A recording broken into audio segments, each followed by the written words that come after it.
Good morning, good morning, good morning, everyone. Oh my gosh, look, I'm a mess. I am just a hot mess this morning. I haven't got my hair done or anything. Good morning, Gwen. Good morning, Heather Lynn. Good morning, Blue Pixie. I don't know if you're ever comfortable with me saying your given name. Good morning, the Major. Hello, everybody. I have to admit, I'm a little late getting started this morning. I'm all caught up in a new show on Netflix. And I allowed myself to watch one too many episodes this morning. So I had to do a mad dash into the shower, and I didn't have time to do my hair unless I would have, showed up in curlers. And I try to save that for the podcast on Monday mornings for Round the Hay Bale. If you haven't seen Round the Hay Bale yet, it's myself and 4 co-hosts all within our little homesteading community here. You'll love them. Go check it out. It's Monday mornings, and we have episodes that are on, you can review them. You can go back and watch a replay, and then all of those go to podcast. So usually what I do is about 20 minutes before our podcast starts, where we tape it live on YouTube, I show up in my curlers. It's kind of become a thing. Yes, I know it's Pam. I just didn't know if you were comfortable with me saying it in front of everybody, because I didn't know if you wanted everybody to know that. But good morning, Pam. So, no hair, no makeup. You're lucky I was even able to get dressed in time. And Lisa over at Yogi Hollow Farm said, I didn't even get a notification that you were going live. And it's just those white tea shenanigans. They're always messing with us, aren't they? Anyways, how was everybody's weekend? Is everybody doing well? You know what? Yes, Gwen, it is my Christmas tree. It doesn't have a skirt around it at the moment because I moved it last minute. It was over in front of the window, and I used to love to just kind of like wake up in the middle of the night and see the lights glowing. But I did a special Valentine's Day live. It was, I do my Country Mama Quickies on Mondays. Well, I had an afternoon delight with the Ann Lynn show, and they had all of their little Valentine stuff, and I didn't have anything. I was completely unprepared. So I grabbed my tree, which I had just decorated for Valentine's Day. I figure I'll leave it up a little bit longer, and I grabbed it and threw it back here behind me. So it's decorated with red and white gingham and pink and red hearts. It still has popcorn on it, but it's fake popcorn. I got that little string of fake popcorn for 25 cents at the thrift store. So I just put that on there. Good morning, Lisa. Thank you for coming in. So yeah, I think I'm going to try to keep that little Christmas tree going for a while. And it's funny because I picked up that Christmas tree at a thrift store like in September or October. And my kids kind of made fun of me. They're like, Mom, really, it's kind of early for a Christmas tree, isn't it? It's like, well, I just kind of brought it in and set it down. I didn't decorate it right away, but I brought it and set it down. I only paid $4 for it, and it's lighted and it has decorations all over it, right? And it's like, I only paid $4. So I only paid $4 for this thing. They're like, yeah, well, we're getting a real tree this year. Did you guys see the prices of trees this year for Christmas? Holy Moses. Some of them are like $23 a foot. That's $150 for a regular size 6-foot Christmas tree that one would normally get at Christmas time. You just got the notification, Gwen? Shenanigans. It's just shenanigans. Hello, Outdoors with Big Matt. How are you doing? Hello, Rem's Family Farm. Welcome, welcome. So, I got that little tree for $4, and my kids are like, it's going to be $150 for a tree this year. It's like, now who's the silly goose? Now who's the silly one? Not your mama. Mama got the tree for $4, so I'm going to milk it for as long as I can. I love the glow of the lights. I should actually plug it in and turn the lights on. But I took all of my Christmas decorations off, and I thought, it's February. We'll decorate it for Valentine's Day. Hello, Roberta. Yeah, shenanigans. I'm just kind of, funny story. Actually, let me finish this one first, because you guys know how I ramble, and I jump from one thing to another. Ooh, a squirrel.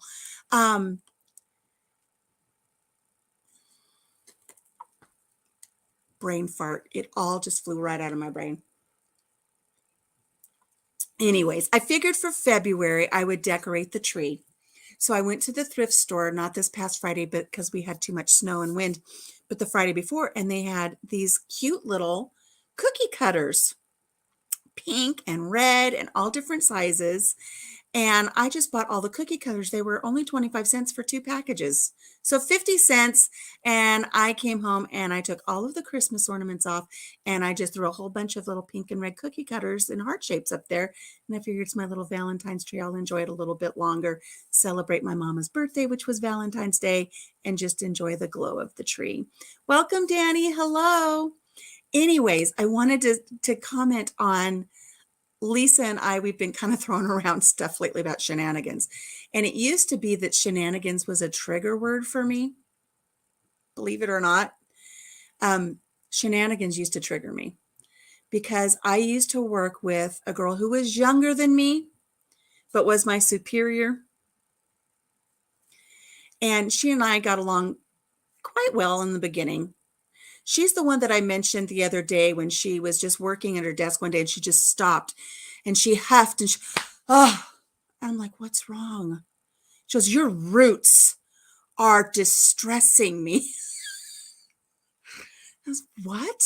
Your roots. And she just was your roots are distressing me. You need to dye your hair.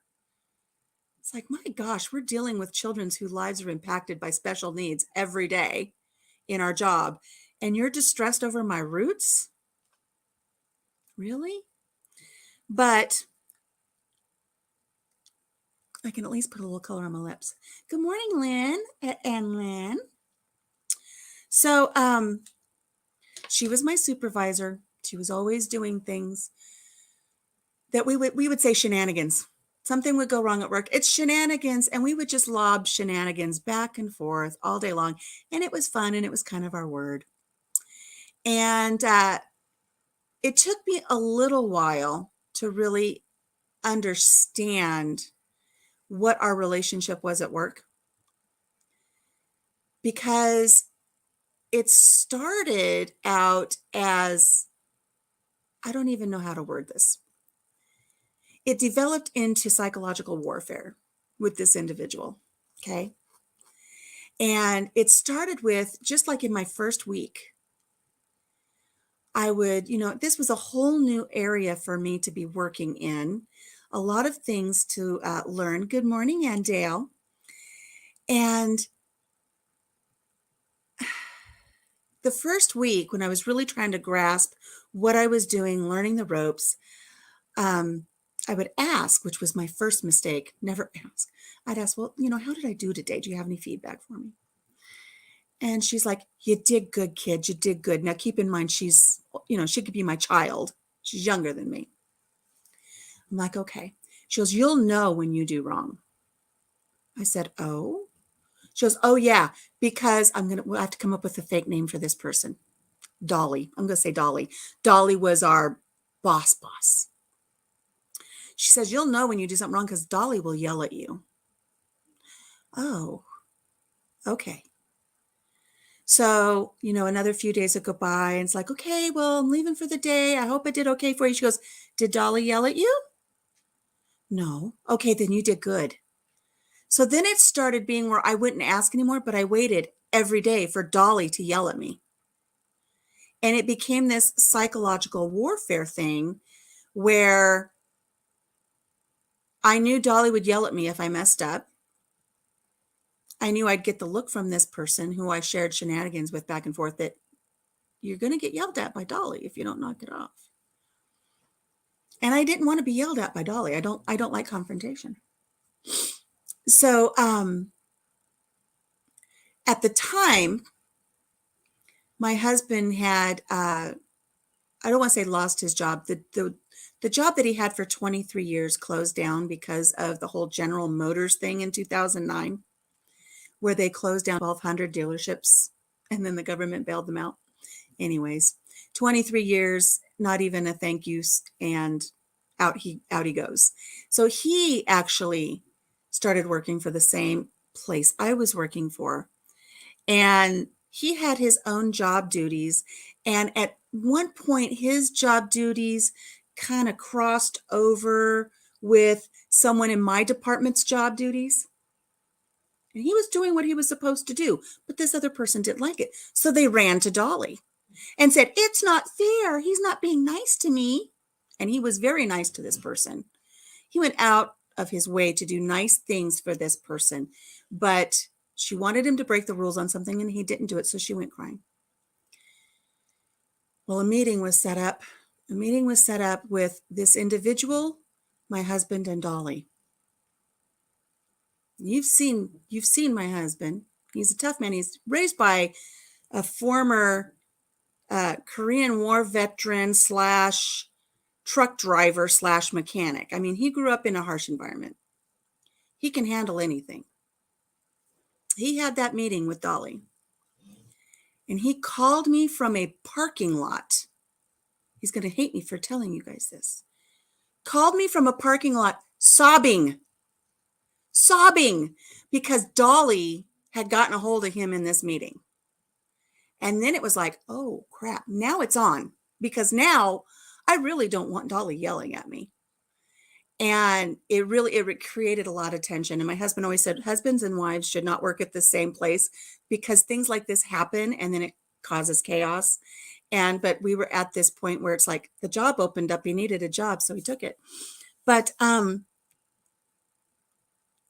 had a few other things with this individual, and then I started getting like panic attacks when I would drive by work, because every day I waited for Dolly to yell at me or for things to go wrong. And this individual that worked directly above me, who was younger than me, she also had a little bit too much power. Dolly, she was Dolly's love child, it seemed like, at work. So she had extra things that she got to do. And one of them was I had put in for a request for some time off, because we had some friends that had a timeshare in Hawaii, and they got great deals on tickets for airline. And we were both Papa Jim and I were going to get to fly to Hawaii for a week and back for the combined airline price of $500. And they had the timeshare. All we had to do was buy our own food. We were going to go for a week in Hawaii. So I put in my vacation request, and this girl right above me, Shenanigans girl, denied it. She said, that's a really busy time for us. You can't go. Oh, okay. And I just kind of accepted it. I'm really pissed, because that was my one chance to go to Hawaii. But then I had somebody else way high up in the upper echelons of the company say, hey, I noticed that you're geocaching, and I want to learn about it, because I think it's something that we can turn into for our clients and utilize that for them in a positive educational way. I said, sure. So she put it on the calendar for me to take her on a walking tour just around our office building, because there were some geocaches right close to where we worked. And I told this Shenanigans girl, I said, I'm meeting so-and-so at 11 o'clock, because she's requested that I show her how to do this geocaching stuff for our clients. And she said, okay, well, make sure you put in a vacation request for that. You're going to have to use your vacation hours since you'll be out of the office. Okay. So while I'm on this walk with this really high individual, I said, I kind of need to speed this back. I have to get back to the office because I'm using my vacation time for this. And she said, what? And I said, yeah, Shenanigans girl told me I had to use my vacation. This is taking 2 hours out of my vacation time. Oh my gosh, did the world blow up? The world blew up.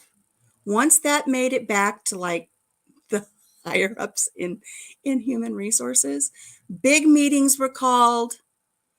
The world came crashing down. I started a dumpster fire by saying that. That girl got in so much trouble. She wouldn't talk to me anymore. And then the psychological warfare got even worse. And I remember after that, things were really tense, but I did my best to do my job for my clients. And I remember she said, okay, we're going to be having some heavy workload coming up. Can you work a weekend? And, it'll be time and a half. I was like, yeah, I can work the weekend for time and a half. So I came in on a Saturday and I came in on a Sunday, and I think I did 17 hours of time and a half work. No Papa Jim, no grandbabies, just working nonstop with files for 17 hours that weekend. So I did my time card, my extra time card, turned it in. She says, like later the week, because she's the one who had all go through. And she goes, what's this? I said, this is for the 17 hours I did. She goes, oh, no, you don't get to turn in a time card. And here I was thinking I already had this money spent because I had 2 grandbabies coming. Like I was expecting one in October and one in November and December. And this was like in September, August, September. I was going to buy things for these grandbabies, right? And she said, oh, no, you don't get to turn in a time card. It's just going to be comp time on your vacation. I'll comp you some hours on the other end. But you won't let me take vacation. You won't let me take vacations. And now you won't pay me. Oh, I was so mad. I hate drama at work too. I hate it. I hate it. I hate it. So for the longest time, anytime somebody would say shenanigans, I would get that psychological warfare panic in my chest. I'm not kidding. I couldn't drive within a block of work without getting that. You guys know what I'm talking about. Like when you feel like you're going to fall off the edge of a cliff. I would get that just driving a block away from work. I would get that. But it's been almost 10 years, 9-10 years. And I can actually say the word shenanigans now. I think it's almost kind of therapeutic for me to throw it out there now too. I can just say shenanigans and not get too terribly upset. Greetings from East Texas, Rebecca, popping in, arrived at dumpster fire. Oh my God, you have no idea. Welcome, welcome. Labor board, I never did. I had plenty of opportunities to turn in some complaints, but I didn't. I probably should have followed through with some things. I'll tell you what, not Dolly. Dolly ended up retiring, and then we got somebody else. I'm going to say Madison, so it's Dolly Madison. Madison took over, and Madison was a real piece of work, let me tell you. Madison was such a piece of work that, okay, we had moved office suites. I had moved, is that an eagle? Is the eagle coming back? I have 2 eagles that are visiting the farm every so often. I think one just flew by really big. Anyways, Madison was hired on to take over, and we had just changed office suites, and we'd moved everything over to a new suite. And right just inside the door of my new office, I had a lamp, really pretty lamp. It was from my home. It was my personal lamp. And I had it sitting on a file box. And she walked in. She had just started working. She'd only been there a few days. And she said, what's with this lamp? And I said, oh, I'm still trying to set up my office. I said, that's my lamp. And she says, okay. She walked in the next day. I showed up to work early, like half an hour early to paint my nails. And she walked in like an hour after work started. She goes, what is that smell? I said, oh, I came in early and painted my nails. She goes, yeah, well, you don't do that again. You don't paint your nails here. Okay. A couple days later, and you have to understand when I'm working. There is no time for breaks or shenanigans anymore. And Shenanigan Girls is gone, and I've got a new girl working with me who would sit right behind me, and we'd spin around in our office chairs when we just needed like a mental break and sing songs and stuff. Yes, grab a coffee for this chat, Rebecca. You can still be civil and address it. Yeah, I know, that's one of my things, Lisa, is I tend to let people walk all over me. And I did. I let the Shenanigan Girls walk all over me. It was really Roberta at work where you have to earn an income and can't just walk away. You have to keep your cool and be civil. Yeah, I mean, I carried the health insurance for us. I was actually making more money than Jim was because of how things were working out. But anyways, I came into work and I was met in the hallway by Madison. And Madison says, I was really worried about your lamp getting broken, so I moved it for you. I said, okay, thank you. And I went into my office, and it's like, I don't see my lamp. Where did she move it to? So I took care of a few tasks, and then I thought, I'll just go ask her where she put that lamp. And I walked in, and the lamp was on her desk, plugged in, turned on, while she's writing in her planner. And I said, oh, when you said you moved my lamp, you said you really moved my lamp. She said, yeah, I figured you weren't using it. I said, well, I'm going to be taking that back now. It was my personal lamp. Oh, anyways. When I gave my notice to leave work, because we were going to be moving to Iowa, I gave a 3-day notice. I gave my notice, and I tried giving it to her in person, but she was never where she was supposed to be. She was really terrible at her job. I left human resources a letter when I left. I was driving into work, and I had been told that in honor of my retirement to move back east, the department was going to be having like a dessert bar. We were all going to get together at lunchtime, and everybody was going to bring in a dessert, and we were all going to sit around and chit chat and say goodbye to me. It was my last day. And I was like, okay. And on my way into work, I just had this epiphany. And I thought it can't work out. It can't work. It can't work, but I'm going to make it work. So I stopped off at the local grocery store, and I walked into the bakery, and sure enough, right there in the refrigerated case was one last chocolate cream pie. And if you've seen The Help, you know where I'm going with this. Now, no, I did not sully the chocolate cream pie. Yeah, I hear you, Rebecca. I hear you. It's true. So I took the chocolate cream pie to work for our dessert day. And hello, Lynn from Coffee Angel Crafts, Lynette. I walked in with this chocolate cream pie. And of course, everybody's like, "What you bring for the dessert? What you bring for the dessert?" And everybody's sharing what they brought. And I walked in, I said, "I brought a chocolate cream pie." And jaws hit the floor. No. Yes, I brought a chocolate cream pie. And I set that chocolate cream pie down, and I cut a piece, and I gave it to my boss. 2 slice Hilly.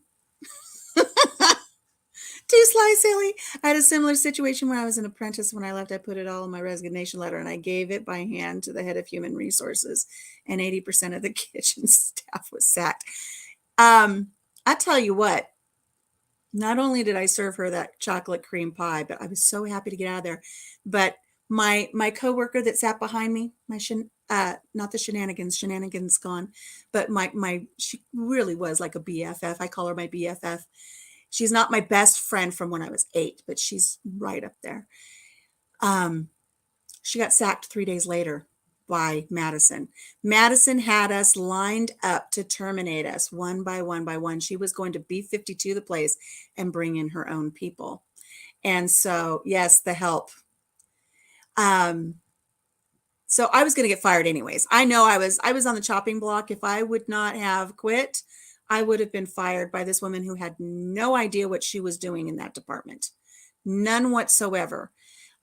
We had people who know the integral workings of that department who would say, "I don't even know why they hired her. She has no clue what she's doing." It's like, we just have to do what we can do. But she's not there anymore. After I gave that letter, I think people started paying attention a little bit more. Oh goodness, Pam. Mine wasn't that bad, but it was definitely a stressful situation. But I loved working with the people that I worked with that were, like my tribe. But boy, did I got so much pleasure out of serving her that chocolate cream pie, and just watching and people would ask me, "Did you put crap in that pie?" It's like, no, I didn't bake the pie. It's not a help thing. It's just the help reference. But just the reference was enough. It was just enough for me to do that. I still relish. I mean, you can see the smile. I still relish in the thought. But she was a work of art. She really was. She was a piece. Anywho, enough about that. I'm happy that I'm to the stage now where I can use the word shenanigans. I didn't write a blog entry about that one, the whole pie thing, but I do have it on my Facebook.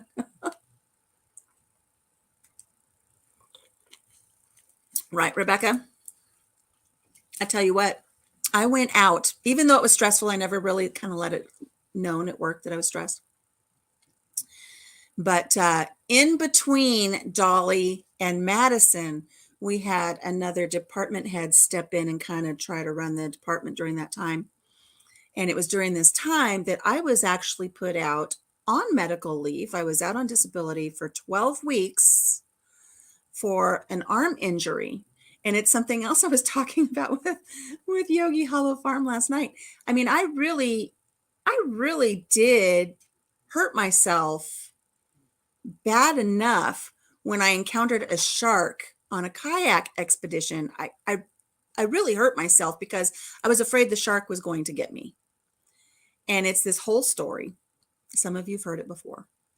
But I had been knocked out of a kayak, and as I was trying to get back in the kayak, somebody said, "Oh, cool, look at that shark." And I panicked.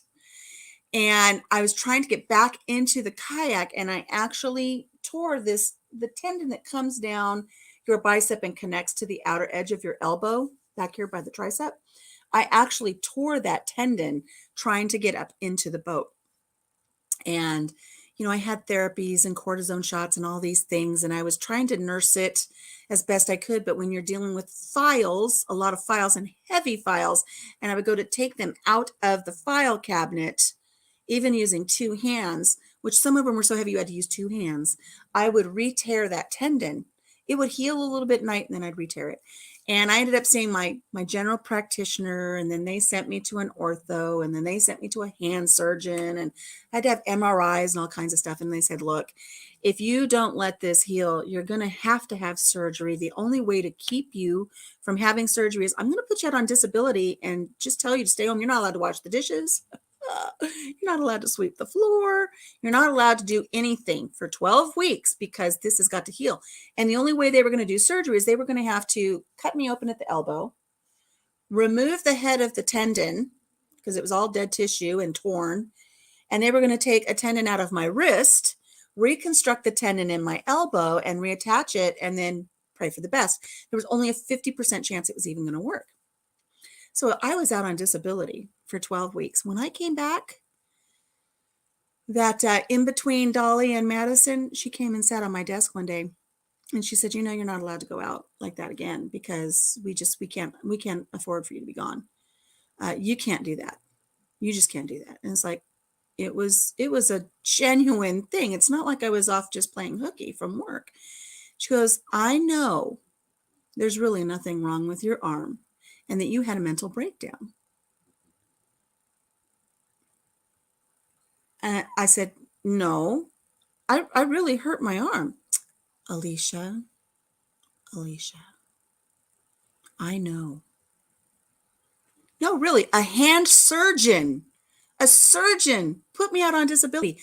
When she put me on disability, I called Human Resources crying because I knew I had such a heavy workload that I was leaving, and I was feeling guilty about it. I went out from a hand surgeon. Alicia. I mean, so condescending. Sitting on the edge of my desk, looking down at me going, "Alicia, I know." Oh my God, Rich. Right? Right, Rochelle? Yeah, I wasn't allowed.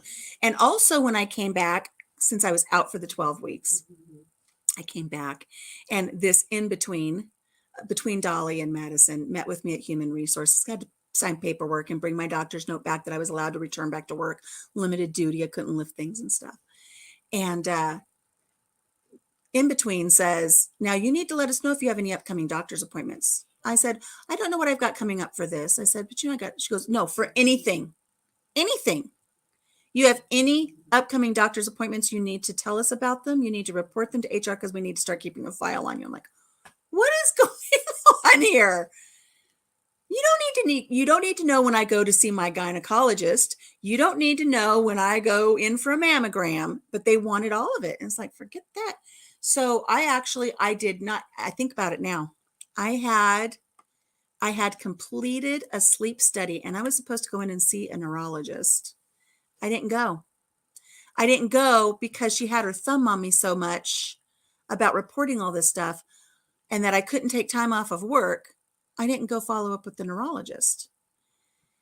I also was supposed to start some pre-diabetic classes because my A1C was about 5.4, and they really wanted me to not let it get to where I'm diabetic. I never went because I didn't want them to say I had to report everything to them, and I didn't want them to tell me that I couldn't take time off to go to these things, right? Fast forward, Oh, let's not forget that I didn't go to the gynecologist. Fast forward, I had a tumor that by the time I discovered it was the size of a watermelon. Gynecologist would have found that if I just would have gone in for the visits. So there's that. I never did go get that diabetes education seminar that I was supposed to go to. A1C in November was 13.8, and now I'm a full-fledged type 2 diabetic. Not that I can blame them, because I blame myself. It's what I put in my mouth and I get it. However, I didn't follow through when I should have, because I was kind of hornswoggled into not taking care of myself. And number 3, I didn't realize that when I had the sleep study, I have severe sleep apnea, severe, to the point to where I stop breathing a lot while I'm sleeping, and my oxygen levels go down into the 50s, which a friend of mine who is a paramedic said, we intubate people when they're in their 50s. Yeah, it's why I would wake up so tired in the morning with terrible headaches from oxygen deprivation. And I was always so tired. I was so tired that I would leave the farm and I'd have to pull over for a nap before I got to the pavement, which is 4 miles away. I was constantly pulling over to sleep because I was so exhausted all the time. I went to go pick up my granddaughter one time, and I stopped at a gas station because I was so tired. I was falling asleep while I was driving. And I just sat and closed my eyes. And next thing I know, there's somebody tapping on my window. Are you okay? Are you okay? And I kind of woke up and they said, we've been watching you from inside. We thought you were dead. We thought you had a heart attack. I mean, I had fallen asleep, but my head fell back and my mouth was hanging open, and they were checking to see if I was even breathing. So I should have had that addressed all those years ago, and I didn't do it. Who did you bomb with TMI? Uh-oh. Yeah, I know. I really let them, they really bullied me there. But then again, I really loved some of the people that I worked with. It was great. It was great. You would give them detailed gyno plans. I should have. I know it's against the law, Lisa. I mean, I know it now. It was just one of those. It was just one of those things. I have to tell you though, this girl who it's a funny story. I'm going to go to a funny story now because we're going to get off the serious stuff. Hello, Gail. Good morning. We're talking about like workplace nightmares and how I'm past them enough where I can actually say the word shenanigans without getting triggered. When we first got this farm, and I was trying to think of, you know, when you get those things in the corner of your mouth, God, it's irritating. I was putting it out there on Facebook, like we need name suggestions for the farm. And people would say, oh, you should name it, you know, Jim and Alicia Shenanigans or something. No, I won't name it Shenanigans. Shenanigan Acres. No, can't do shenanigans. Anyways, I learned a trick.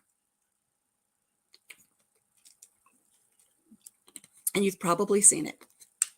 But I learned a trick when I was actually a site facilitator for a small school. And, you know, every once in a while, somebody would bring in a Sharpie and write on the whiteboards, and you can't get that stuff off. But I learned that if you have somebody, let's just say, write an X on the whiteboard with a Sharpie, with a permanent marker, if you take an erasable marker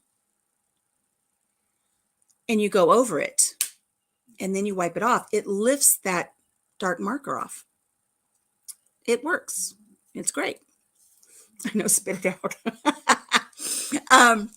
So I was sharing this with my new friend who worked behind me. I'll just say her name because I love her. Her name's Angie. I don't have to give her a fake name. I was sharing this with her one day, and just when I was sharing it with her, Madison walked in and stood at the doorway. She goes, what are you talking about? I said, oh, this really neat thing about, you know, if somebody, and I had a whiteboard at my workstation, and I took a Sharpie and I wrote on it. And then I took the wipe off marker and I went over it and it wiped off. I said, isn't that amazing how that works? She goes, yeah, that's great. So later on, Madison had ordered herself a brand new, like 4x6 whiteboard. She didn't want to use technology to keep track of her stuff in like a Google Doc or the calendar or anything like that. She wanted it where she could just turn and look at it, like it's the stock exchange or something. And so she had my friend Angie come in with a permanent marker and do the grid work. And then they took the erasable markers and they would fill everything in. And as they were filling it in, Madison says, I don't like the layout of that. I think we need to maybe make them closer. Let's erase all of those permanent lines and let's bring that in a little bit and add another column. And so they took the semi-permanent, the wipe-off markers and did this and wiped, and it didn't come off. It left a very heavy ghost of the permanent marker. And I think what it is when you get a brand new board that hasn't had a lot of activity yet, I don't know, it didn't work. It's worked on every other whiteboard I've ever done. But it was Madison that said, grab the Sharpie. So my friend did. And I heard it from down the hall. It wasn't a WTF verbiage, but it was really close. I don't know don't use magic eraser on your brand new kitchen appliances. I can tell you that much. It takes the shine off. Anyways, I walked by, and of course, the room to the office has a window, like a long elongated window. And I walked by and I can just see my friend standing there just, and just getting berated by Madison actually went to HR and put in a complaint about Angie and myself and said that we intentionally did that to her. We intentionally set her up to believe this lie that this would work. She thought it was a big prank. She was really mad at us. Oh my gosh, it was horrible. It's like, it does work. I don't know why it didn't work on that whiteboard, but my friend caught it for the longest time. Oh, it was so awful. It does serve her right. It does. I'm so thankful to get away from her. And our friend Casey over at Ormsby Farms, he was an extra in the show, the WB show of Vampire Diaries. He was a cast member of Vampire Diaries. And Angie and I, we both were into Vampire Diaries. We loved watching Vampire Diaries. And we would talk about it at work. It would be one of those mental breaks. And we would talk about Vampire Diaries if we had to take a 2-minute or 3-minute break. Well, one of my coworkers, one of my other coworkers had learned that we just had this thing for Vampire Diaries. So she was at the store one day and she saw, remember the peachy folders, just a two flat folder you put your work in. She had seen a Vampire Diaries folder. So she bought it for me and she gave it to me at work. And so I had it, I had a big workstation with cubbies and stuff. And I just put it up in one of the cubbies.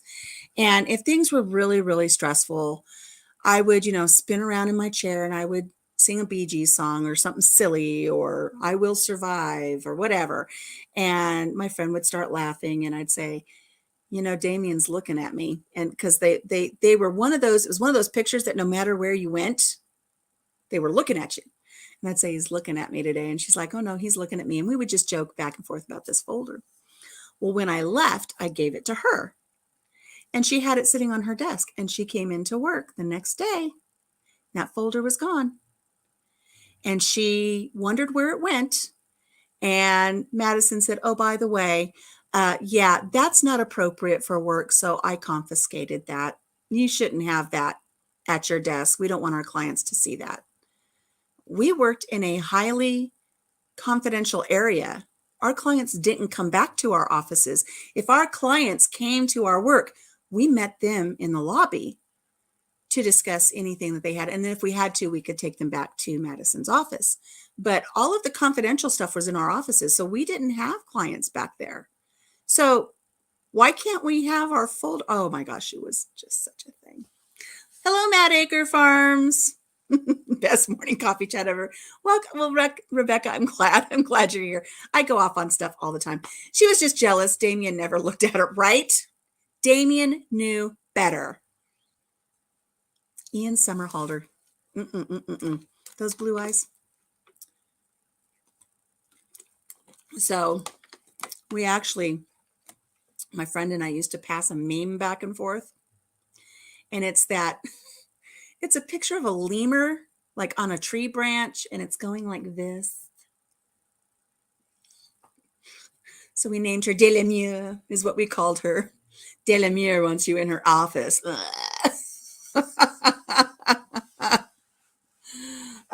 I think she got her folder back, but she was instructed that she was not allowed to display it at her desk. Oh, Damien is he's a vampire on Vampire Diaries. Ian Somerhalder. It's it's kind of like the whole. Well, Casey was on Teen Wolf too, but it's fun. It was just it was a 2010, 2011, 2012 vampire series on the WB, and we used to really like that a lot. So, anyways, it's kind of neat because Papa Jim and I, we are going up to the Clear Lake Kite Festival on Saturday. And I just reached out to the Chamber of Commerce because, I don't want to drive up into that area and go to McDonald's for lunch. You know what I mean? I want to make this a really fun excursion. We're going to do a video about the whole kite festival. And so I reached out to the Chamber of Commerce and I said, I need to know where I can get postcards because I've got my Team Weenie Watchers who, when they join Team Weenie Watchers, I'm going to send them postcards on some of our adventures.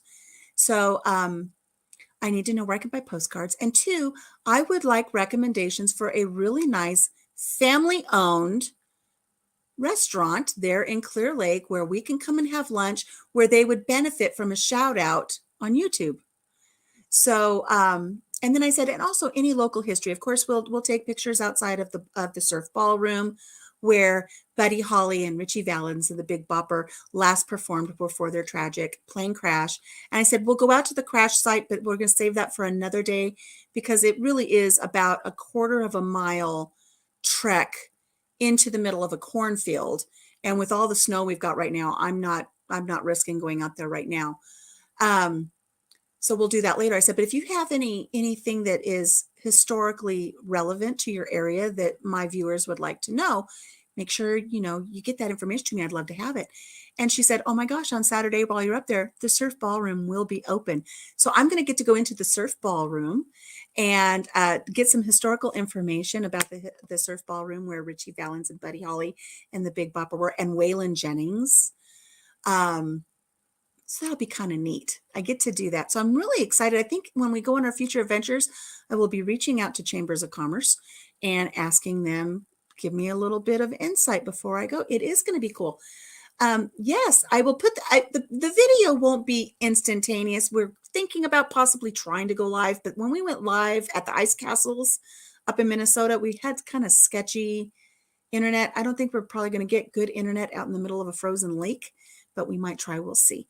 I just retired as a registered nurse of 38 years because of the same type of workplace BS. And I will say it was a struggle to retire and then struggle to accept being a retired RN. I missed my clients. I missed the people I worked with that were in my tribe. I missed my purpose because I really do believe I had a purpose with my job. That's probably what you're talking about missing, Rebecca, is that purpose. But I was so happy to take this new leap in this new chapter. Rebecca, if you get a chance, I have a video on my channel and it is about a vision board and how a vision board changed my life because we're 1,700 miles from there now, from that job. And I never had to go back to being in the workforce, even though I was offered several jobs here in the same area or the same arena. But I was very fortunate that my husband said, your job now is to look after your mother's affairs, because my mother was in a care facility. And when we got the farm, he's like, your job is to look after the farm. And we were only here on the farm, I don't know, a little over a year when I was diagnosed with cancer. So now a lot of that falls on him. I pick up where I can, but I've never had to go back into the workforce and experience that type of struggle again. So I'm very, very thankful for that. So now, but what we're doing now is I'm just trying to live the best life I can. I sat around for a long time waiting for the other shoe to fall. Because with my diagnosis, there's a high mortality rate. And so I just kind of waited. And one day it just dawned on me, I need to stop doing that. I need to start living again. So started a support group. I've started my YouTube channel. I've started doing fun things around the farm here and picking up my life and running with it again. And one of the things that we're doing is we're doing these little trips. And so we are going up to this beautiful kite festival. We've been once before. It was canceled last year. It's back open again. It's warm today, though. Hopefully the lake will still be safe. I do have to share with you.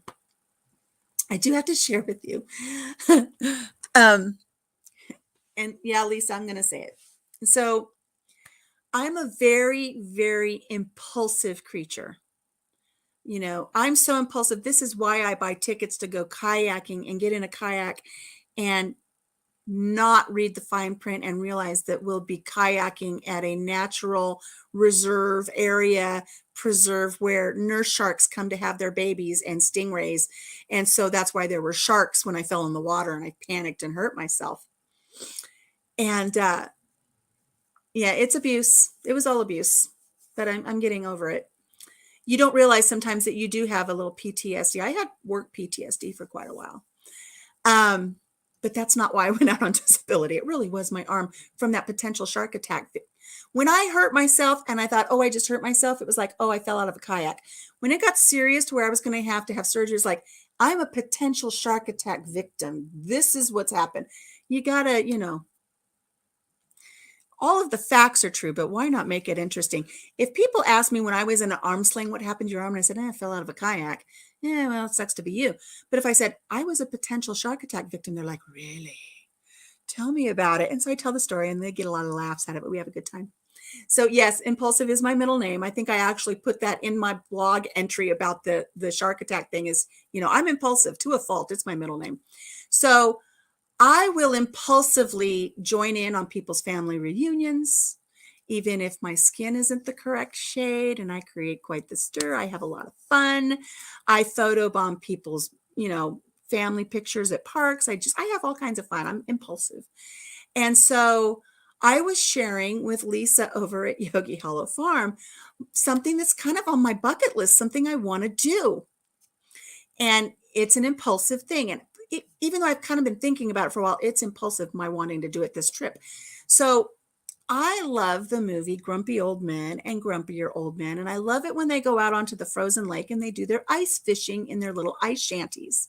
I've never been in an ice shanty. And I'm not talking about like what Lisa has, the tent, the kind of the pop-up thing. And I'm not talking about a camper. I'm talking about like the shanties that they build and they shove out onto the ice or they tow out onto the ice with their trucks. I've never been in one. I just think it would be really neat way to spend the day. And so I had shared with Lisa, I said, I always wanted to experience that.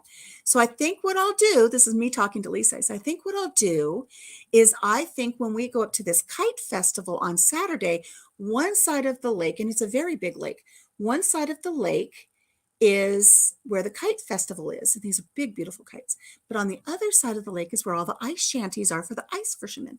I said, I think what I'm going to do, because I want to film content, is I think I want to just go and introduce myself to the ice fishing community, rub elbows a little bit, and familiarize myself, introduce myself, chit chat, grab a hot cocoa. And then I think I'll see if I can get somebody to invite me into their ice shanty and I can record it. And because I'm an empath, I won't actually fish for fish because I don't want to hook I don't want the hook in their little mouth. So what I'd like to do is like have film of me, have footage of me, holding a pole with the line in the hole and act like I'm fishing and, leave it at that. I don't actually want to catch fish. So I'm telling this to Lisa. It's like, I want to do this. And Lisa's like, yeah, did you hear about the mayor in Ohio? And I'm like, no. What about the mayor in Ohio? She sent me an article. And I'm like, oh, crap. So let me tell you about the Ohio mayor. Oh, so Rebecca says I need to do that. Wait until you hear what happens with the mayor of Ohio, some town in Ohio.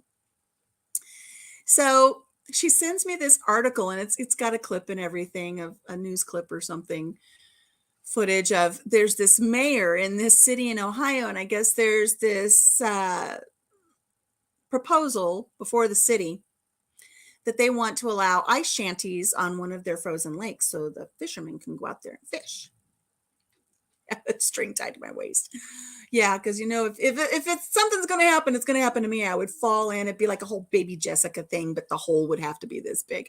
Anyways, so this mayor says to the city council and all in attendance that he really is against giving permission for ice shanties to be put up on this particular lake where he's a mayor, because he's really worried that it's going to up the incidences of prostitution.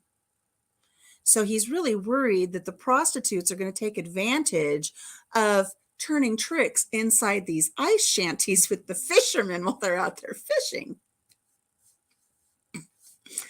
So now Lisa knows this story because her husband ice fishes and she goes out ice fishing with him. So it only makes sense that, of course, the entire ice fishing community knows about this, right? So can you now put that spin on it? Here's this weird woman with a stuffed wiener dog in a hot dog bun, because that's our mascot, walking around with her camera going, hey, can I come into your ice shanty and film? I just want to put your pole in the hole, and I really don't want to catch any fish. And then the game warden knocks on the door when I'm all having fun in there, being all exuberant the way that I am. What's going on in there? And nothing, just ice fishing. Really, lady, there's no hook on the line. Tell it to the judge. The judge doesn't come in till Monday or Tuesday. And so I would have to spend like 3 or 4 days in jail because I would be arrested for solicitation because I'm not really even ice fishing. I snorted.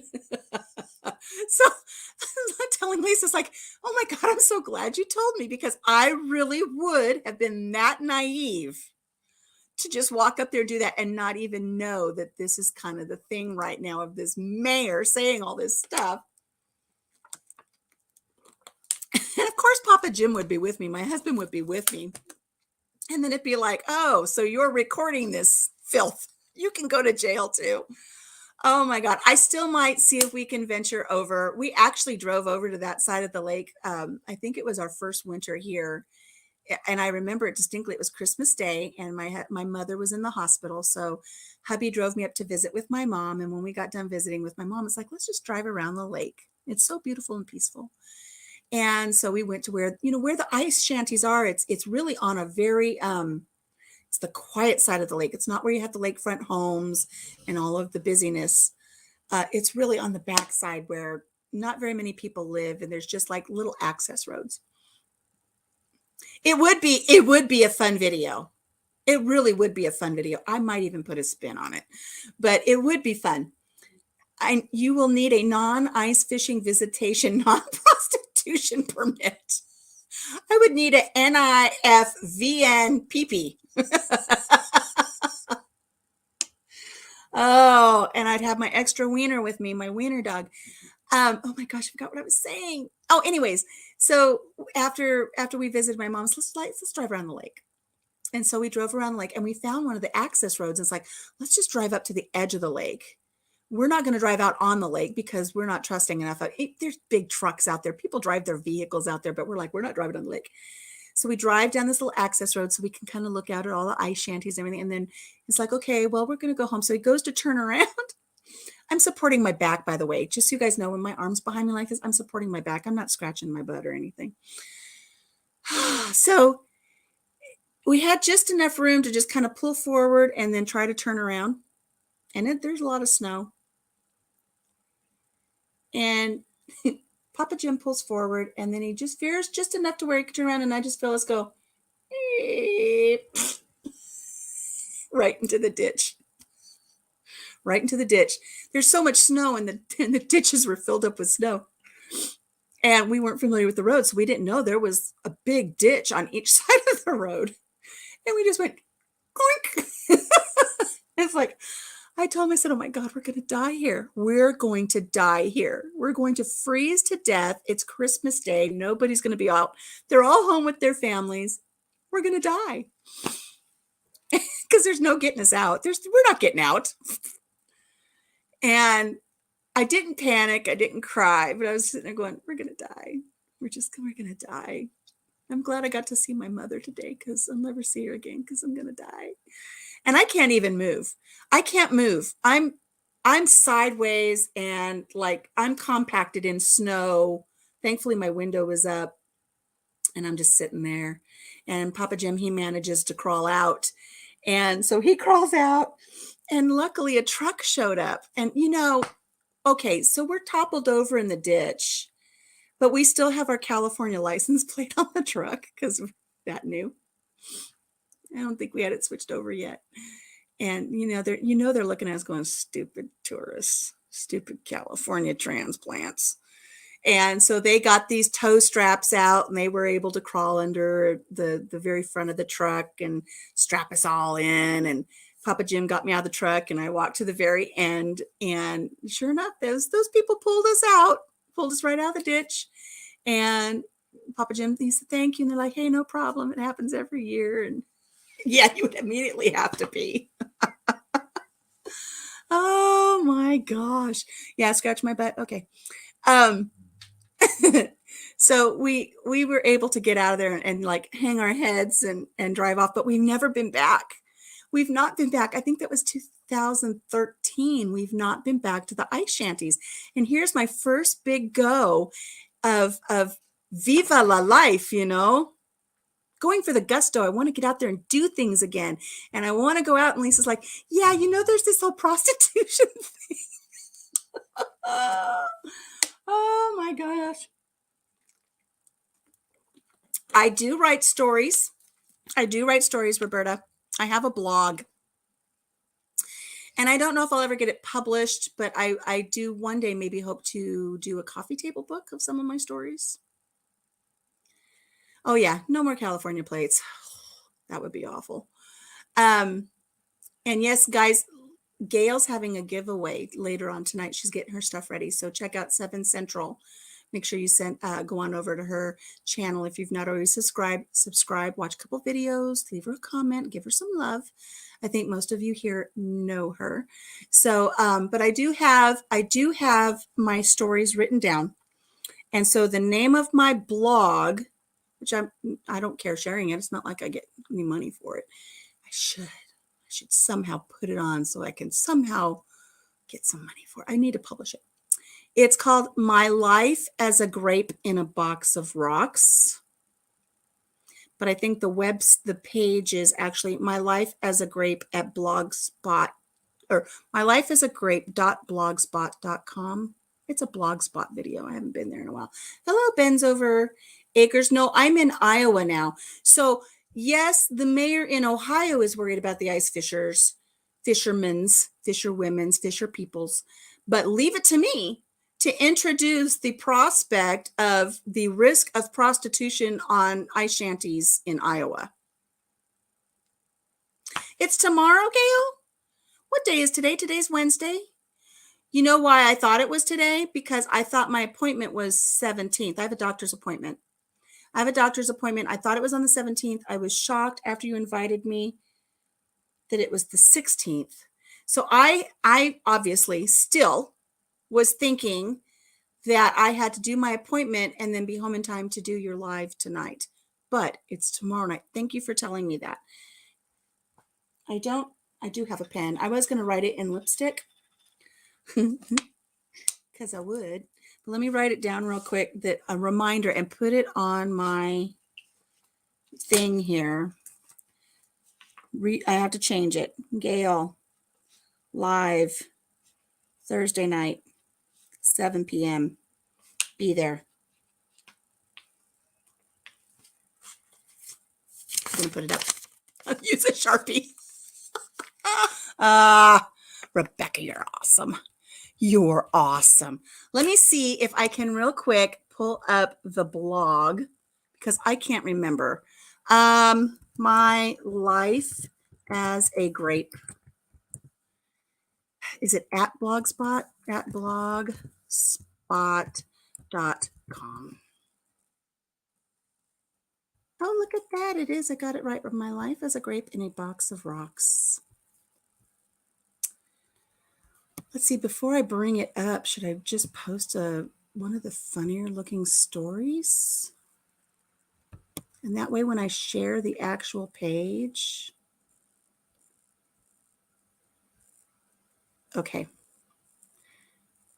I'm going to share the page. Gosh, I have so many tabs open. It isn't even funny. Share screen. You guys, you have no idea how many things you have to actually hit in order to get a screen up here. Share a screen. I'm going to go to SlimJet tab. My life is a grape. Share. Okay. So you can't really get much from just where this says do not pass go with the spell check. All of us, I'll tell you the story and then you guys can go over and read it. But yes, it is My Life as a Grape at blogspot.com. I don't know what's going on in the chat because I'm just like, I talk. You guys will, those of you who know me know that this is what I do. Those of you who are just getting to know me know that will learn that this is what I do. I just ramble. I just go. I know you do. I visited your blog. Oh, submit it to publishers. Okay. I might do that. I might submit it, fix my little typos. Let's talk about typos. So I had worked at a high school, not this job that I've been complaining about, which I have still. I'm friends with many people there that I do truly cherish. So I don't want you to think it was all bad. But I had worked at this other place.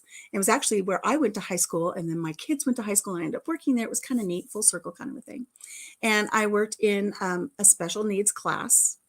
And loved my kids, really enjoyed the teacher that I worked with. We had a great working relationship.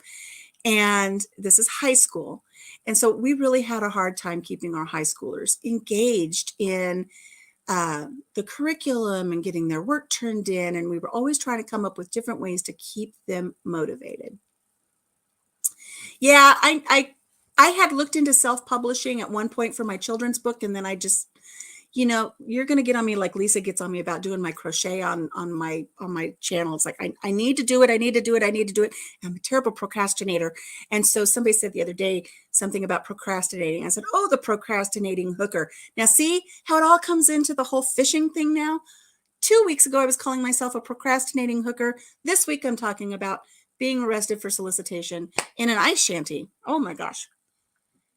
Anyways, so somebody had thrown away, another teacher had thrown away. Let me take this down now because you guys get, well, should I scroll down?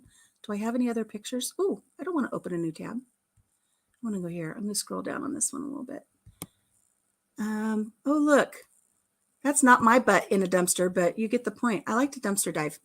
So a teacher had thrown away, it was like was it 4 foot? It couldn't have been 4 foot. Maybe it was like a 30-inch by 30-inch, I'm going to say, cork board. It was uglier than sin. It was uglier than sin. It was so ugly, I could see why they threw it away. Well, I retrieved it and I brought it into the classroom, and my teacher says, my coworker says, what are you going to do with that? That's ugly. It's like, I don't know, but I'm going to do something fun with it. So I took it home and I paper machéed it with Mod Podge and red crepe paper, right? Laid it all out on there so it looked pretty again, painted the edges. And, my kids had kind of gotten past this age of playing Monopoly. They weren't playing Monopoly a lot anymore. And I had this Monopoly game. I thought, this is how I'm going to engage my students. So I plastered the Monopoly board right in the center. I glued all of the properties all the way around, the little cards, like when you buy a property, you get the card, all that around. I glued houses and hotels and the game pieces. And so what I did is I came up with this whole game for the kids. And when they would turn in an assignment to me, they could roll the dice. And then as they rolled the dice, we would count, or they would go around, and then I would write them out a check. And the check would be for the amount that was relatable on the board. And then they could turn the checks in at the end of the week for special things. And so for one of them was like, if they landed on chance, they got a free homework pass. If they landed on community, what is it? It's the community thing. Why can't I think of what it's called? Anyways, if they landed on the community thing there, somebody tell me what it is, because it's going to drive me crazy. It's that little community one. You have chance and community chest. If they landed on that, then they would get an ice cream pass for the ASB, because the ASB would sell ice cream during lunch, so they could earn an ice cream. And so, oh, she's talking to Gail about a T-post. So I actually printed out fake checks and glued them to the board so I'd show the kids that they would get checks. And so I would sign it for $160 for landing on State Street or whatever. And the purpose of the checks too was when they would show me the last check, then we would know where they picked up from on the board, where they would, go from for their next spin. And it was their responsibility to keep their checks in their folder, and it was teaching them some good skills. Yes, community chest. Thank you, Pam. So I wrote out these checks and I just signed them, John Q. Public, and put it up on the wall. And the kids were really enjoying it. They were having a great time.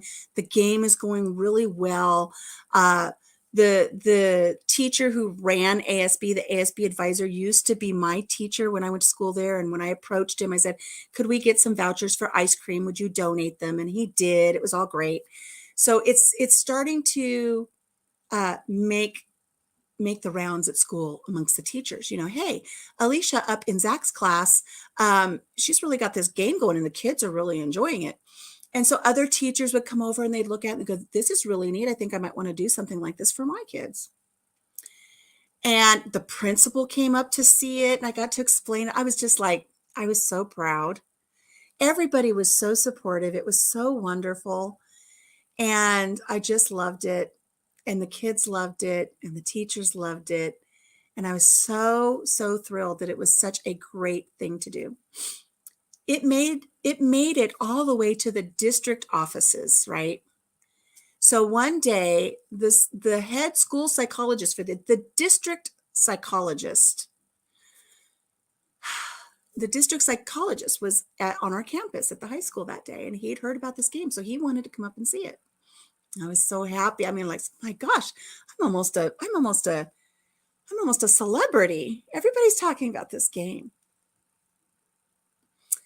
So he comes up into the classroom and he looks at the board. And I swear to God, he's not even looking at it 10 seconds, not even 10 seconds. And he goes, you spelled public wrong. And he just turned and walked away. He said something about Freud. It just turned. Oh my God. Public has an L in it. I forgot the L.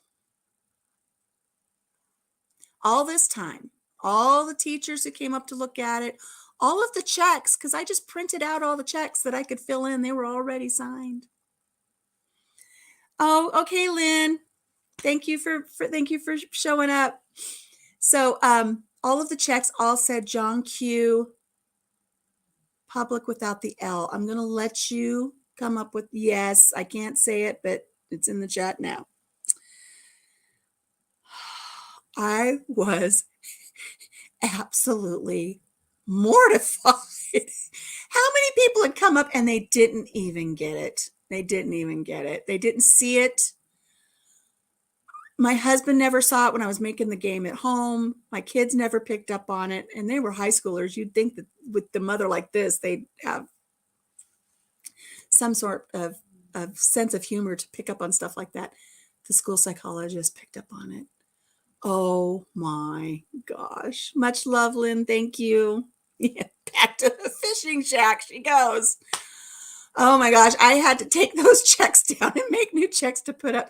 But that's what everybody talked about then. There she goes. The Freudian slip. It had to be a Freudian slip. Oh my gosh. So that's what that story is about.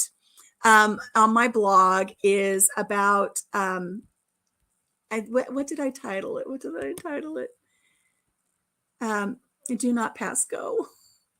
And I've got I put a little screenshot in there of somebody, when you text somebody and it just comes up wrong. And there's my Monopoly game. There's the checks. Anyways, well, look, 15 best things about our pubic schools.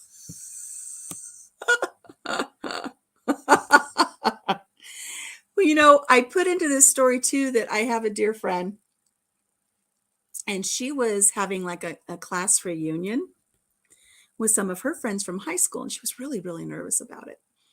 And we're all like this group text thing, and she says, I'm really nervous, but I know as soon as I get a couple of shts in me, I'll feel better. Well, she meant to type shots, but somehow autocorrect either missed the fact that this was going on or intentionally set her up. I don't know. But it put, all of us are reading this going, SHITS. As soon as I get a few SHITS in me, I'll feel better. And then the next text from her is all in caps with exclamation points. Shots! Shots! I meant to say shots. And so we teased her and teased her and teased her about that. There's so many times when texting goes wrong with autocorrect. Yes. We have that little joke that goes around that's like, autocorrect is my worst enema. Get it? Anyways. So I'm going to the doctor today, but I'm glad I got to have a coffee chat with you guys before I get ready to head out the door. I don't have to be there till later, but I was going to sit around and watch my newest guilty pleasure of watching this new show that I'm watching. But I thought, I'm going to leave out of here early because I do want to hit a couple of thrift stores, because I had actually shared with Lisa. You have a funny story for me, Gail? Okay. Okay, you let me know, Gail, when I'm done talking here about this story, do you want to come up and tell the story, or do you want to save it for your live on Thursday? Because I will give you the link if you want to come up and you can tell the story. But, we're going to go on these travels. Now, these next couple of travels are obviously going to be where we're bundled up like Nanook from the north, where we'll be all bundled up as we're out on that frozen lake. But, and then when we go on our murder mystery with our wiener dog, we will be in our barbecue chef aprons and hats. Papa Jim, part of his outfit showed up last night. He actually got like a Hell's Kitchen like jacket, the chef's jacket that where you can put your spoons on the side stuff. And then he has to just order his chef hat. I don't know if he's still going to wear his Jimmy Joe's apron. He's got an apron for him and his brother, Jimmy Joe. I want to tell you the story today if you have time. Okay, I'll bring you up in just a second, Gail. Anyways, when I go out on our summer trips, because I'm losing weight because this whole diabetes thing, I'm getting this little thing going here and everything. I want to I really love, which, that those who are new here today, you're not used to seeing this. Usually I have my hair done in like a 90s little 50s flip, and I love my little aprons. I get like the whole retro thing. But I'm really thinking I want to start leaning towards kind of reinventing myself for when we go on these trips. Now, on the walking trips, I'm going to have comfortable shoes, but really like the whole little boho look with maybe some really cute little jeans with just little tiny little tears. And I just want to get a really like cute little peasant blouse with, right here at the elbow where it kind of hangs all floofy and pretty colors. And I just kind of want to do this. And I got the idea because as I'm scrolling through Facebook, there was this thing for Stitch Fix or something, and it showed them putting a whole outfit together. It's like, I think I really like that. I think I'd like to do that. I shared it with Lisa. So I kind of want a little boho kind of look. So I think I'm going to go to the thrift store today. I'm going to pop some tags. Got it. $20 in my pocket. I'm going to go fronting. But I want to see if I can find a peasant shirt. I looked at the last thrift store I was at. They didn't have anything, but that's what I want to do. So I think I'm going to do that today. I might go to the Chamber of Commerce up there at Clear Lake and just do a little bit more investigating for our trip on Saturday if I have time. So yes, murder mysteries are fun, Roberta. They really are fun. So I am right now. So I will let you guys know if I find any cute little outfits, and I might even get them if a shirt, or I want to get a really cute dress that I can walk around when we do things. And I'll see if I can do a video on that or something. I think that would be fun. I'm going to hit share. Oh no, invite. Sorry, invite. Copy to the clipboard, and I'm going to put this up so Gail can come up and share this story that she's got for us. All right, Gail, that's for you. Come on up, Gail. You're the next contestant on Alicia's going to get arrested for solicitation at the ice shanty. Late 60s, early 70s, peasant look is back in. Good. I used to have window pane pants. You guys remember window pane pants? Hello, Major. Major, behave yourself, but I'm saluting you with my lipstick. There we go. There we go. Everybody say hello to the Major. Major has a date with me on, I think, the 14th of March. He's going to have a quickie with Country Mama. He's going to come up for a quickie. I don't even know who I've got scheduled for the next quickie. I'll have to look and see. And here comes Gail. Everybody say hello to Gail. Hi. Hello, friend. How are you? Look at you looking all cute today with your hat and your braids. Thank you. Oh, and I'm just sitting here slumming it. Yeah, well, I went to go get the T-post and put some shredded paper in my huge compost thing. So I'm trying to get ready for the gardening thing, but I wanted to tell you my story. So my worst texting incident ever. Okay. I was dating this guy and I was ready to break up with him. So I sent my sister a text telling her, oh, he's so annoying. He does this, and that. And I want to break up with him probably today, maybe tomorrow. I texted to him instead of her. Oh, no. That's how we found out I broke up with him, because I sent the talk about getting to hear the real truth. Oh, no. Yeah. That's brutal. Yeah, brutal. Yeah, I probably would have been way more nice if I had known he was going to hear it. Oh my gosh, I hope you didn't put too much personal information. I ripped that Band-Aid off quick, didn't I? Yeah, you did. And hopefully you didn't misspell anything. I mean, could you imagine some of the words that No, get I don't think really. Most of the time in those days when I was dating, I mostly called them a butthead when they didn't treat me nice. So if I said anything at all, I probably called him a butthead, because that was my thing at that time. Butthead. It could have switched it to like buttered bed. Such a buttered bed, and everybody can interpret it that the way they want. But that's really awful. How did he take it though? He was angry. Oh, because the extra little details were in there. Not just I was going to break up with him, but why? Because you normally probably wouldn't have stated the reasons so clearly. Because he had toes that looked like he should be hanging from a tree. What's that? Because he had toes that looked like he should be hanging from a tree. Right, amongst other things. Yeah. Yep. So. Yeah, his pen 15. Things like that. Crazy. I was listening to all your stories, and I said, I need to write down some of my funny stories. Yeah. And this is one of them that I thought of, and there's a few more. And I thought, I'm going to make a video telling some of my funny little stories that I have. You should. I don't know if they're as good as yours, but I have a few that are kind of interesting and different. Funny for me, I guess you would say. Gail, a flower does not compare itself to its neighbor. It simply blooms. Yeah, I mean, you gave me the idea, but I have some pretty cute stories. One of them is just kind of a coincidental kind of story. They're all good. And even if you have stories that others can't relate to, there are going to be people in your inner circle that can relate to them and say, oh, that's so Gail, or I remember when that happened to Gail. Yeah, I mean, you You don't know, think of Gail as dating because I'm married. I've been married to my husband for 7 years, but yes, I had the horrible dating years, dating on the internet. Man, those are some stories. I should do a live on that you based on should. just that. You should. That in itself has very interesting stories about, yeah. I've shared some of my stories, and you know this, but I think I've only tried to read one of my stories from my blog once because I find it awkward. But I wish I Yeah. could read them and have it be like a story time so that I could read it as I wrote it so that there's the influx. So when people read it, there's a lot lost in the tone. There's no tone when you read the written word. So you interpret it the way you want to. And I just think I want to tell the story. So sometimes I just shoot from the hip and tell it as I remember it.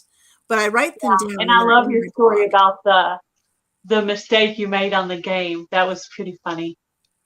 That's my second time to hear that, but I still cracked up laughing the second time I heard it. I was like, oh, And you know the shark that's so something story. I would do. Make a error like that. You know what though? All those people that saw it before that person, they didn't see it as that because they didn't realize the mistake. They just They didn't see it. read right past it. Once you saw it, it was plain as day. I mean, it Yeah. just slapped you in the face once you saw it. It's just, I don't understand why I wrote it that way, why I didn't see it, why nobody saw it. All of these educated people with master's degrees in education, nobody saw it.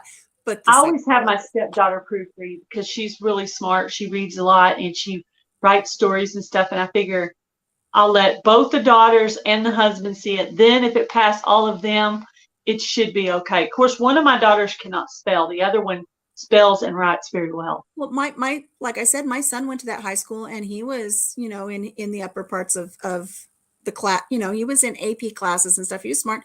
He didn't see it. It's not that I've got sloppy writing and nobody saw it. And when I printed the checks out, I did the spell check. And of course it was fine because that word is a valid word. Yeah. So, well, thank you It's for funny how you sharing can your just story. correct things with your brain because you're so used to seeing things a certain way, your brain didn't even click on it as being Right. something Right. wrong. I shared something. Let me see if I can find it real quick and I'll bring it up. I don't even know.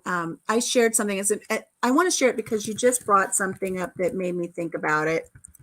And I think it's important because I shared this to my cancer support group.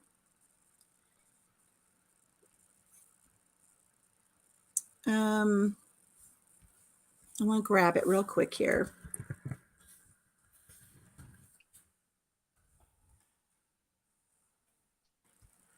I'm going to bring up my cancer support page that I have. And I want to bring up this image. If it'll let me just bring up the image. Okay. So now I need to go over and bring it up and share it. And hopefully we'll be able to see it with both you and I up here, Gail. Share screen. I know it's worth the wait, guys. Hang on a second. Slim Jip tab. I need to take down my Valentine's stuff in the background. No, don't take it down. Leave it up. Have fun. When I'm done with Valentine's stuff, I'm putting up Easter stuff. Okay, so I shared this, and I'm going to read it to you guys. And it's all about perspective. Okay, because I don't know that everybody can read it because it's so small when you read it. So I'm going to read the way that we were all trained to read. I want to make sure it's brought up big and we're little. Whoops, that's not it. That's not it. That helps. Okay. So we've all been trained to see things a certain way and we read from top to bottom. So let me read you this story. I'm very ugly. So don't try to convince me that I'm a very beautiful person, because at the end of the day, I hate myself in every single way. And I'm not going to lie to myself by saying there's beauty inside of me that matters. So rest assured, I will remind myself that I am a worthless, terrible person. And nothing you say will make me believe I deserve love. Because no matter what, I'm not good enough to be loved. And I'm in no position to believe that beauty does exist within me. Because whenever I look in the mirror, I always think, am I as ugly as people say? And isn't that sad? That That is is very sad. so sad. And I think we all struggle with that, right? Mhm. We all struggle with that Yep. self-worth. But Mhm. if we can change the perspective in how we see things, if you look at the very bottom, it says, now read it from the bottom up. So I'm going to read it from the bottom up. You don't read it backwards, but you read the bottom line up to the top line. Am I as ugly as people say? Because whenever I look in the mirror, I always think, beauty does exist within me. And I am in no position to believe that I'm not good enough to be loved. Because no matter what, I still deserve love. And nothing you say will make me believe that I am a worthless, terrible person. So rest assured, I will remind myself there is beauty inside of me that matters. And I'm not going to lie to myself by saying I hate myself in every single way. Because at the end of the day, I'm a very beautiful person. So don't try to convince me that I'm very ugly. Isn't that Wow. amazing? That is. That's The neat that how that feels, falls that way. isn't it? The feels, Pam says, right? Yep. So I think in society, we condition ourselves to do things a certain way. And I think self-loathing or not feeling we're good enough or we're not worthy, I think that falls into that. And I don't remember how we got here. It was talking about writing things and things, but how if we can just change our perspective, value ourselves, and just learn how to look things in a different way, we can get a whole new the feels, as Pam says. I shared that with my cancer group late last night because after you've dealt with something like that, we don't have a new normal anymore. And we do have a lot of self-doubt, especially with people who've lost their hair and it comes back different. And we have weight issues that we deal with because of post-chemo stuff. And a lot of the women in my group struggle with things like this. And when I saw that, it's like, I need to share that with my ladies. So I hope that was a nice thing for you ladies to hear today. And maybe that helps you look at things a different way. And it's just like, I don't know if that's what triggered me to say that or not, was you saying, um, you're not as good as writing. It's like, and that's why I said a flower does not compare itself to its neighbor. It I simply said my blooms. stories are not as funny as yours, But your but stories are your stories and they're unique unto themselves. So make yeah, they're sure you mine. give them worth. Don't take the worth Yeah, away from them. they are mine. They're yours. Share them. Share Definitely. them. But I think we were talking about that and talking about how to share them and how written word is and all that stuff. And so I just wanted to share that with you. I was wondering if I actually had enough little stories that I could make like a little segment out of it. Gail's stories, give it a little cute name, I need to have you name it because you are good with you're funny with the way you word things. Let's put it that way. Well, thank you. And so, yeah, I was It's thinking a like Gail's stories or Gail's tales, Whale's tails. because because it rhymes. Yeah, Yeah, sounds good. yeah. And you could wear your pigtails and have it Where are be my pigtails? Yeah, your you whale's know I'm tail. getting into some serious cleaning or gardening when I got my pigtails on. There you Because then I don't want go. my hair in my face. I like what Pam just shared, and I would love to do this. Denmark has a human library where you can borrow a person for an hour and just listen to their story. Would that be amazing? I would love to do that. Yeah. Matter of fact, on my travels, Pam, I will see when we do our travels if there's anything like that in any of the areas that we go to. I would so do that. Yeah, like older people in a nursing home, the ones that can still vocalize things that they remember, they would, and if you've never heard those stories again, never heard those stories before, because you're not their daughter or their grandchild, you could listen to those stories and be like, oh, those are some amazing stories these 100-year-old people could tell about how the world's changed and the things that they've gone through. And I mean, imagine the changes they've gone through in 100 years. Mm-hmm. Mm-hmm. Yeah, yeah. You'd have to see if the nursing homes would let you in there if you didn't have a relative in there too. It's a kind of a Yeah. HIPAA protection thing, but I absolutely It's agree. probably like a program, like the schools have and I need to do this for next year. I know the schools have a program where you can have a buddy. My mom had And like third yeah, graders would come yeah. over. And if you're a guy, it's a guy. If you're a girl, it's a girl. And it's a child that's lost a parent or a guardian of some sort and has some kind of a void that you can come in and visit with them for a certain amount of time Yes. and just listen to their stories of what they're going through that day, or Yeah. encourage them, or make them laugh and take their mind off of it. Yeah, that is a great program. That is a great Yeah, program. I think I should do that. I went through all the fingerprinting and everything to be a volunteer at my mom's care facility after she passed away. And it was hard on me, but I really enjoyed it. And then I had this issue with this shoulder and I just couldn't do what I was doing anymore. And I never went back. And I don't know if it's a thing. Hello, my Raindrop Life. Welcome. And Casey from Ormsby Farm has dropped in. Fun stuff. But so I'm going to go to the doctor today. They're going to test my A1C. I'm starting to really, thin up a little bit. Got this little turkey waddle going. I shared with Lisa last night that I hit a milestone on my weight loss because of diabetes and the changes that I've made in my life. So I'm going to see how much the numbers come down today and do my best to eventually work myself off of medication. Are you allowed to use that swerve sugar? I use that. Yeah.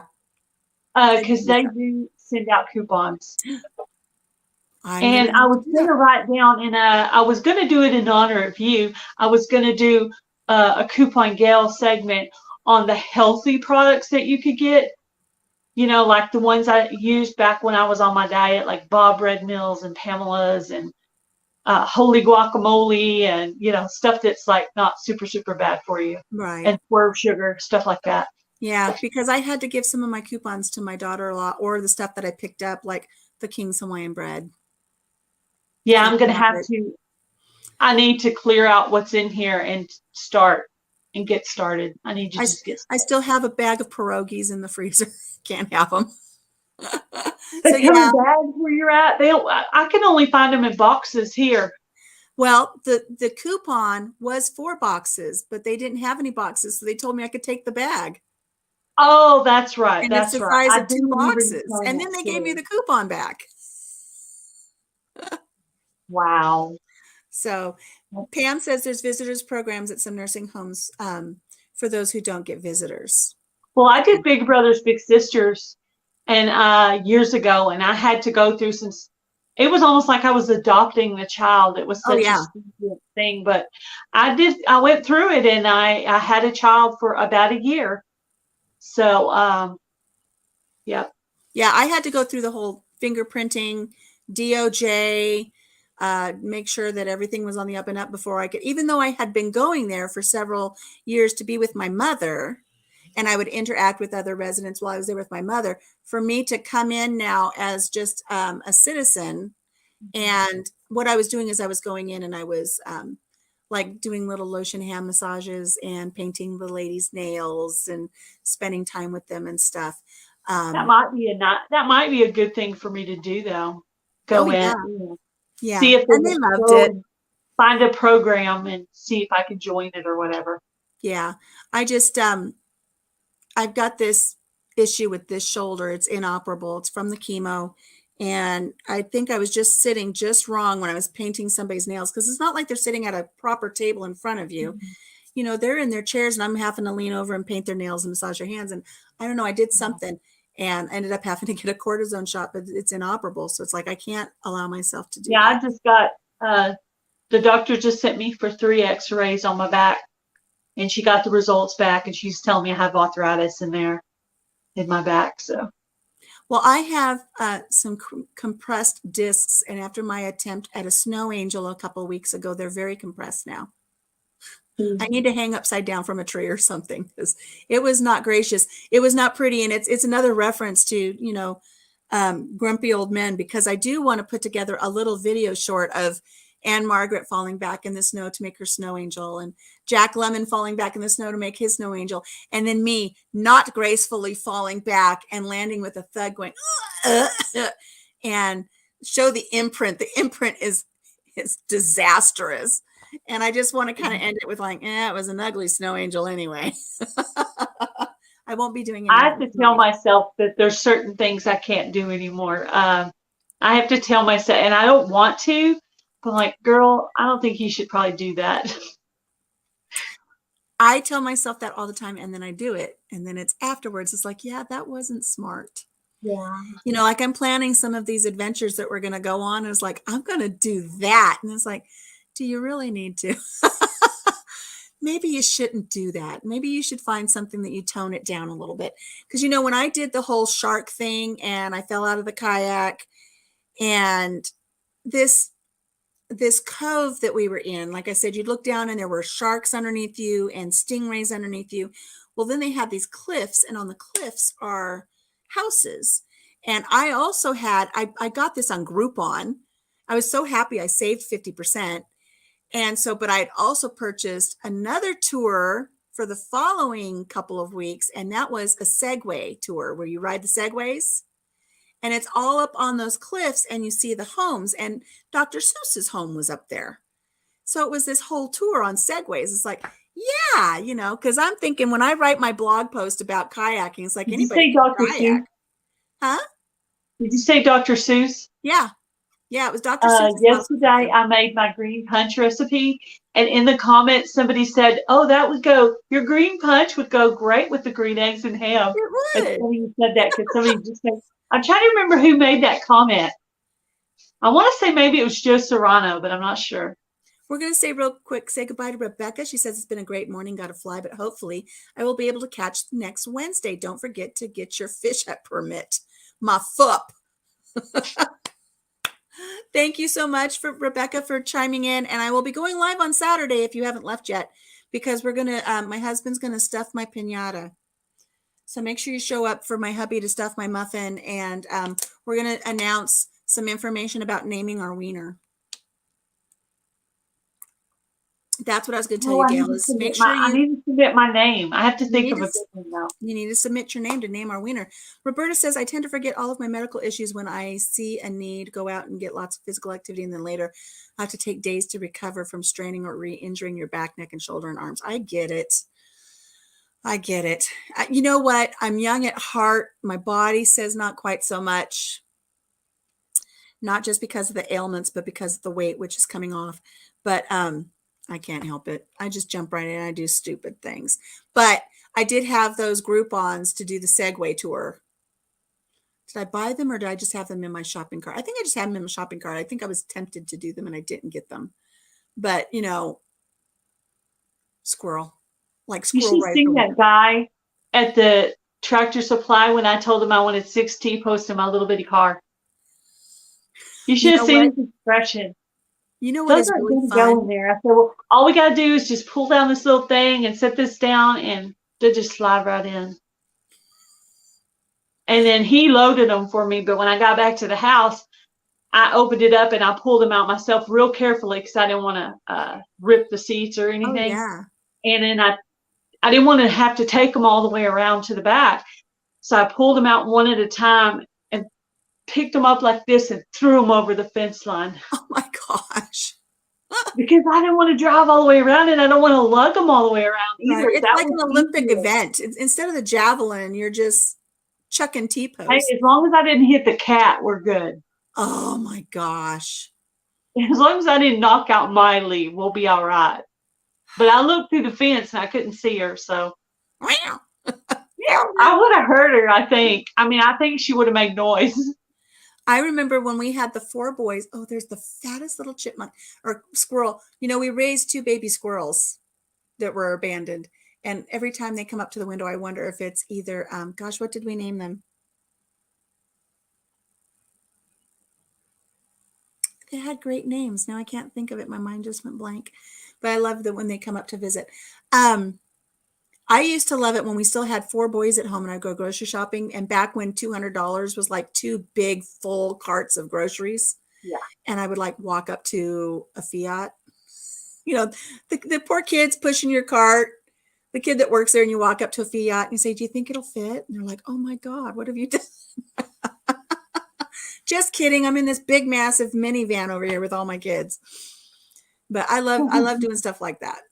But well, guys, we are at 1 hour and 40 minutes. That's an hour and 40 minutes. I should have been on the road. So I'm going to go throw my hair into some curlers, put on a little makeup so I don't scare everybody, and get ready to go to my doctor's appointment and hope for some good results.